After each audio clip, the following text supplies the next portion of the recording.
بسم الله الرحمن الرحيم. سبح اسم ربك الأعلى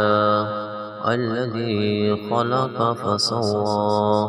والذي قدر فهدى والذي أخرج المرعى فجعله ساء أحوى سنقرئك فلا تنسى إلا ما شاء الله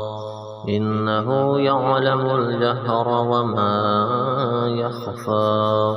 ونيسرك لليسرى فذكر إن نفعت الذكرى سيذكر من يخشى ويتجنبها الأشقى الذي يصلى النار الكبرى ثم لا يموت فيها ولا يحيا قد أفلح من تزكى وذكر اسم ربه فصلى بل تؤثرون الحياة الدنيا والآخرة خير وأبقى إن هذا لفي الصحف الأولى صحف إبراهيم وموسى.